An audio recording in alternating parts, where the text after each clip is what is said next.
વડોદરામાં સ્થાનિક સ્વરાજની ચૂંટણીને લઈને રાજકીય ગરમાવો દિવસે ને દિવસે વધી રહ્યો છે। ખાસ કરીને ટિકિટ વહેંચણીને લઈને ભાજપમાં આંતરિક અસંતોષના સૂર ઉઠતા જોવા મળી રહ્યા છે।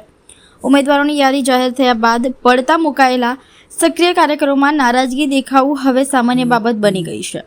વોર્ડ નંબર 1માં મહિલા મોરચાના પ્રમુખ હિનાબેન ઉપાધ્યાયની નારાજગી પક્ષ માટે પડકારરૂપ બની શકે છે।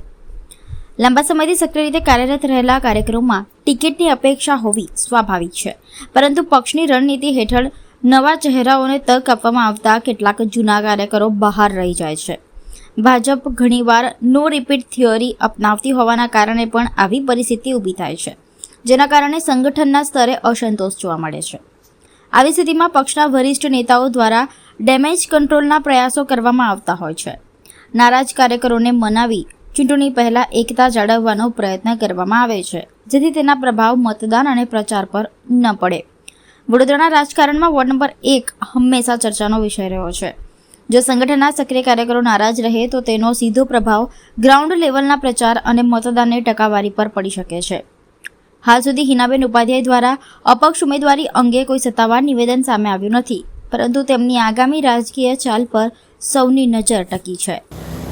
माँ दीकरा जोड़े दीकरी माँ जोड़े नाराजगी था एवी रीतनी खूब ज नाराज छूँ, केम के 17 वर्षथी मैं ज्यारे कार्यकर्ता तरीके महिला मोर्चा प्रमुख तरीके उपप्रमुख तरीके अने मेन बॉडीनी उपप्रमुख छूँ हाल अने बंने होद्दा हूँ अत्यारे संभाળી रही छूँ। કેટલાય વખતથી આટલા વર્ષોથી ઘર બહાર કશું જોયા વગર અમે જ્યારે પાર્ટીને આટલા સમર્થન કર્યું હોય તો પાર્ટી આપણને આટલું ના સમજે અને 5 વર્ષમાં આવેલી બેનને આજે તમે ટિકિટ આપી દો છો તો વોર્ડ નંબર 1 એટલે કે આપણે કહેવાય કે કોંગ્રેસનું ગઢ છે।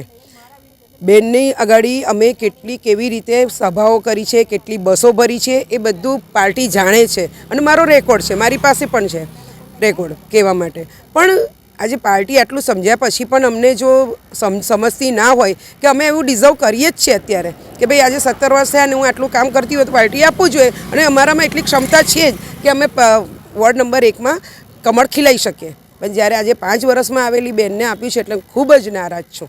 ભાજપ વોર્ડ નંબર 1માંથી જીતાડવા માટે જ અમારી લાગણી હતી અને કરવું હતું, પણ બેનને એમના અમુક જ એરિયામાં બેનને ઓળખતા હશે અને ઓળખે છે એવું માનું। બેનને હું એ નહીં કરી શકું, પણ જે બેન જે અમારા કાર્યકર્તા કે હું એકલી નહીં, બીજા ઘણા બહેનો છે કે જેમને મળવી જોઈતી હતી બરાબર, પણ એ નથી મળી। પણ એ બેન મને નથી લાગતું કે એ બેન જીતી શકશે, ના બિલકુલ યોગ્ય નથી। અમને તો એવું લાગતું, ભલે હું મારા માટે નથી કહેતી કે મને તો દુઃખ થયું જ છે કે મને મળવી જોઈતી હતી, હું ડિઝર્વ કરું જ છું અને હું જીતાડીને બતાવત, પણ મારી જોડે જોડે બીજી બહેનો પણ છે કે જે એમને બી મળી હોત તો એ પણ જીતાવત। પણ આ બેન માટે હું એટલું કહું કે ભલે એ બધી સંસ્થામાંથી છે કે ભાઈ વૈષ્ણવ સમાજથી છે અને બેન કામ કરે છે, હું એવું એમના પર નથી કરતી, પણ આ વોર્ડને જીતાડવા માટે પાયાના જે છે કે કેવી રીતે આની ભૌગોલિક સ્થિતિ કઈ છે એ જૂના કાર્યકર્તા જે જાણી શકે ને એવા નવા નહીં જાણી શકે। બિલકુલ યોગ્ય નથી, કારણ કે 18 વર્ષ જો પાર્ટીને આપ્યા હોય,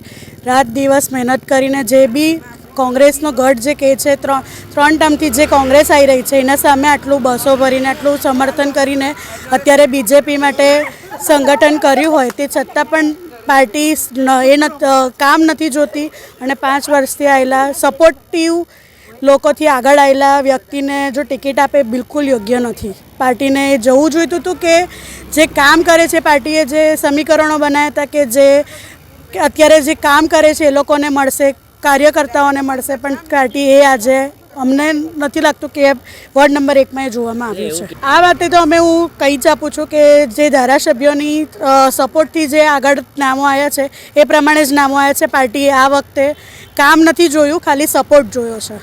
અમારો તો પૂરો બીજેપી અમે સમર્થન છે, એટલે અમે તો ટ્રાય કરીશું કે જીતે, પણ એમને કેટલા લોકો ઓળખે છે અને કેવી રીતે જે કામ કર્યું છે એ એમને કર્યું નથી તે હવે જનતા જોશે કે જીતી શકે છે કે નહીં। બાકી અમારું તો એવું જ સમર્થન રહેશું કે 4 કમળ અમે ખીલાઈએ।